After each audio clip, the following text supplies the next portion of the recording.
रूप, हरि रूप यानी शंख चक्र गदा पद्म धारण करते हुए नारायण प्रकट हो गए गीत के शरीर से। बोलिए लक्ष्मी नारायण भगवान की जय, श्री विष्णु भगवान की जय। गीत देह तज धर हरि रूपा। अब ये भगवान का स्वरूप जो प्रकट हुआ है गीत के शरीर से, कारण क्या है? कारण यह है जल भरी नयन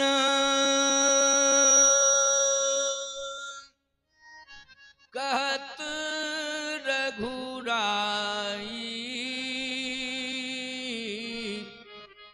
तात कर्म ते निज गति पाई, तात कर्म ते निज गति पाई। भगवान कहते हैं इसमें मेरा एहसान नहीं है, आपने जो कर्म किया है उस कर्म के अनुसार आपको मैं गति दे रहा। इतना श्रेष्ठ कर्म, इतना पवित्र दृष्टिकोण आपका कि आपने एक रोती विलखती नारी को आपत्ति काल में, विपत्ति काल में बेटी बनाया है। क्या बनाया? बेटी। याद रखना, बेटे से ज्यादा महत्वपूर्ण बेटी होती है। आज सब बेटा बनाना चाहते हैं और बेटे को ही चाहते हैं, मांग भी करते हैं तो बेटे की करते हैं। लेकिन गिधराज जटायु ने तो बेटा की मांग करते हैं, बेटी के भाव से देखा है। आज बेटा बेटा सब चाह रहे हैं। बेटी तो यदि भाग्य से हो जाती है तो उसमें उसी दिन ये समझ लिया जाता है कि अब तो कर्जा हो गया 25-50 लाख का, क्योंकि निश्चित रूप से विवाह करना पड़ेगा, खर्च करना पड़ेगा। अब तो बेटियों की संख्या कम होती जा रही है, इसलिए तुम्हारे बच्चे बहुत ज्यादा योग होंगे तभी उनको विवाह के लिए मौका मिलेगा, वरना तो परेशान रहोगे, घूमते फिरोगे। बड़े बड़े पूंजीवादी परेशान हैं, उनके बच्चों की शादियां नहीं हो रही। मैं ये व्यासपीठ पर बैठ करके कह रहा हूं, बहुत बड़े आदमी है और जब भी आते हैं तब यही कहते हैं महाराज जी क्या कमी है, व्यापार बहुत बड़ा है और मकान आलीशान है और चलता फिरता व्यापार हमारा, कितना व्यापार की इसमें किसी भी प्रकार की कोई हानि नहीं है, लाभ ही लाभ वाला व्यापार है। लेकिन बच्चे की शादी नहीं हो रही है। अब मैं स्वयं कहूं जाकर के इतना बड़ा आदमी हूं कि मेरे बच्चे से शादी कर लो, है? मैं तो नहीं कहूंगा, क्योंकि अपना सम्मान स्वाभिमान। लेकिन कोई आ भी नहीं रहा है। अब बताइए क्या बात है? मैंने कहा बात यह है कि तुम्हारा व्यापार बड़ा है और बेटे का पेट भी बड़ा है। व्यापार बढ़ाना चाहिए कि पेट बढ़ाना चाहिए? स्वास्थ्य पर ध्यान नहीं दिया कि हमारे बच्चों का स्वास्थ्य अनियंत्रित हो रहा है। क्या क्या बच्चे खा रहे हैं प्यारे, ये आवश्यक नहीं है कि बच्चे हमारे ऐसा कुछ नहीं खा रहे हैं, फिर ऐसा क्यों? ऐसा खा रहे हैं बच्चे जिससे फैट ही फैट बढ़ रहा है। ऐसे आजकल कौन से मीन चाउमीन, मीन से ज्यादा खतरनाक चाउमीन। क्यों भाई? मीन से ज्यादा खतरनाक है चाउमीन। मैं सत्य कह रहा हूं। इतनी आदत खराब हो गई है बच्चों की, नशा सवार हो गया है। चाउमीन नहीं मिलेगी स्कूल नहीं जाएंगे। गलत कह रहा हूं क्या मैं? बोलो, उत्तर दो। नाश्ता में चाउमीन मिलना चाहिए और हाथ में मोबाइल फोन होना चाहिए, तभी वो स्कूल जाएंगे और तभी वो तुमसे बात करेंगे और तभी वो तुमको रात्रि की सुख चैन की नींद सोने देंगे। खबरदार, ये बहुत बड़ा धोखा है। इन व्यंजनों में कहीं ना कहीं कोई ऐसी वस्तु डाली गई है जिससे हमारे बच्चे रोगी हो रहे हैं और हमारे बच्चे जिद्दी भी हो रहे हैं। इस पर विचार करना पड़ेगा। जिद्दी भी हो रहे हैं। पहले माताएं अपने देसी आटा से वो बनाती थी, जिसको सेवई आदि कहते हैं। क्यों भाई? उसी को तो आजकल चाउमीन कहने लगे। क्यों? वो कितना स्वाद था उसमें। अगर भुनी हुई सेवई को कोई ग्रहण कर जाए तो याद रखना, इंद्र कहता था कि हमें भी बुला लो और एक कटोरी हमको भी दे दो, क्योंकि स्वर्ग में कहाँ रखी हो। तो हम ही लोग आवाहन करते थे, वो कहते थे आ जाओ, आज पूजन कर रहे हैं, आज जो है भोग लगाएंगे, आ जाना, तुम्हें भी थोड़ा स्वाद मिल जाएगा। हमारे हिंदुस्तानी भारतीय संस्कृति से तैयार किए हुए व्यंजनों को के लिए देवता भी तरसते हैं, लेकिन आज वो व्यंजन सब दूर होते जा रहे हैं। किस फैक्ट्री में ये खाद्य पदार्थ बन रहे हैं और किस विधा से बन रहे हैं, कितनी अशुद्धि से बन रहे हैं, और हम सब पा रहे हैं। हमारे बच्चे जो है प्रभावित हो रहे हैं। इसलिए ज्यादा से ज्यादा घर के हाथ के बने हुए व्यंजनों का प्रयोग होना चाहिए। जैसा खाओ अन्न तैसा बने मन। और खान पान से ही हमारी दृष्टि में भेद और विभेद पैदा होते हैं।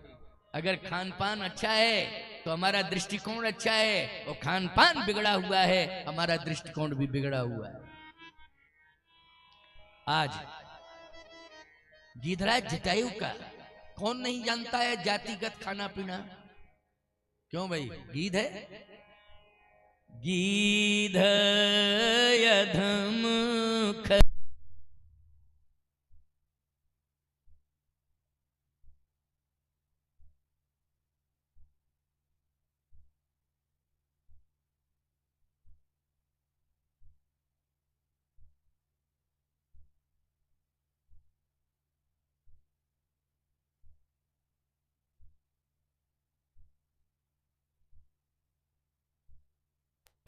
गति दीनी जो जाचत जोगी, गति दीनी जो जाचत जोगी, गति दीनी जो जाचत जो, गति दीनी जो जाचत योगी, गति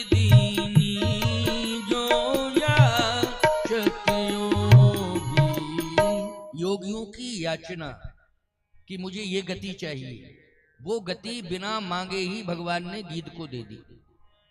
लेकिन अधम खगे आमिष भोगी, आमिष भोगी शब्द भी लिखा है। इसका मतलब है कि वो आमिष भोगी है, लेकिन जो जीव मर जाते हैं उनको ग्रहण करता है। गीध जो है मार के किसी को नहीं खाता है, मरे हुए को खाता है। परंतु कर्म अच्छा किया तो जाति सुधर गई, कर्म अच्छा किया तो सदगति मिल गई। और कर्म अच्छा का मतलब है पहले अच्छी सोच बना लो। यदि सोच आपकी बिगड़ी हुई है तो कितना हो पूजा पाठ करना कोई फायदा नहीं। सोच बिगड़ी हुई है, पूजा पाठ करने से क्या फायदा है? अगर हमारी सोच बिगड़ी हुई है तो ये वस्त्र पहनने से कोई फायदा नहीं है। ये वस्त्र पहनने से क्या होता है? ये तो दुकान पर मिलते हैं, आप खरीद करके लाइए, पहन लीजिए। कोई आपके खिलाफ मुकदमा करेगा क्या कि ये वस्त्र क्यों पहने? स्वतंत्रता है, खाने पीने की भी स्वतंत्रता है। आप चौराहे पर खड़े होकर के शराब पी रहे हैं, लेकिन लाइसेंस मिला है शराब बेचने वाले को। अच्छा, जब शराब बेचने वाले को लाइसेंस मिला है तो पीने वाले की स्वतंत्रता है। कौन सा मुकदमा होगा? हाँ, गाली गलौज करेगा, उठा पटक मचाएगा तो धारा बन जाएगी। लेकिन पी रहा है तो कोई धारा नहीं, क्यों, कोई रोक टोक नहीं। प्यारे, कर्म अच्छा करिए, अच्छी सोच बना करके चलिए। गिरिधराज जी को अविरल भक्ति मिली है। अविरल, अविरल का अर्थ होता है कि किसी भी पल, किसी भी क्षण, किसी भी समय वो भगवान से अलग नहीं हो सकता है, और न भगवान उससे अलग हो सकते हैं। एग्रीमेंट हुआ है गिरिधराज जी में और भगवान राम में, ये एग्रीमेंट हुआ है कि एक पल, एक क्षण आप मुझे अपने से अलग नहीं रखोगे।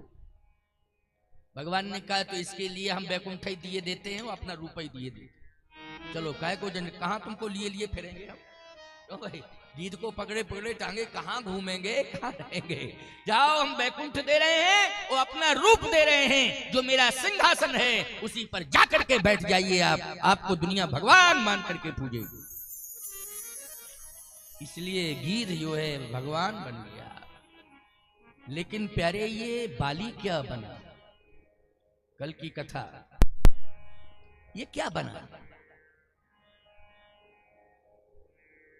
राम चरण दृढ़ प्रीति करी, भगवान के चरणों में दृढ़ प्रीति। दृढ़ प्रीति का मतलब है कि अब ये प्रीति कभी हटने वाली नहीं है। दृढ़ प्रीति, राम चरण दृढ़ प्रीति करी, बालकीन तन त्याग, सुमल माल जिम कंठ ते, गिरत न जानहि नाग। ऐसे प्राण छूट रहे हैं जैसे हाथी के गले में पुष्पों की माला डालो तो हाथी को पता लगेगा कब माला पड़ गई और कब माला निकल गई, उसे कुछ भी पता नहीं।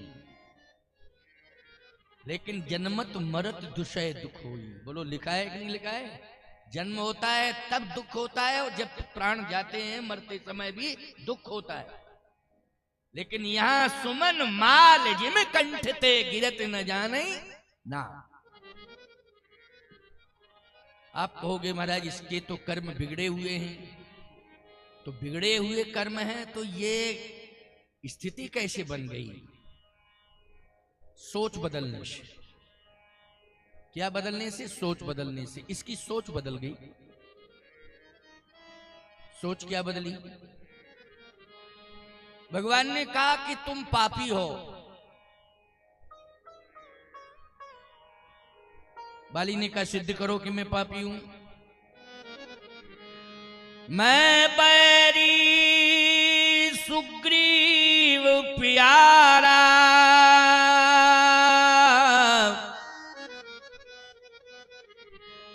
अब गुण कवन नाथ मुहिमारा, कारण कवन नाथ मुहिमारा।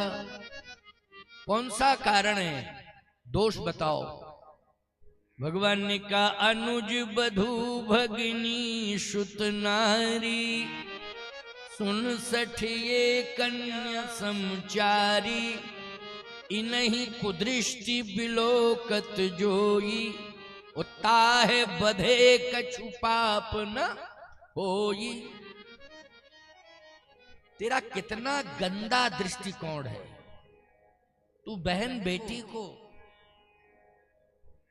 पुत्र वधू अनुज वधू को किस भाव से देखता है? तेरा दृष्टिकोण अच्छा नहीं है।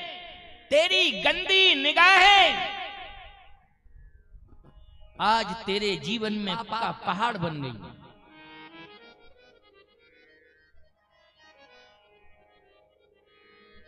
बाली ने कहा इसका मतलब यह है कि आप व्याख्या ठीक नहीं करते।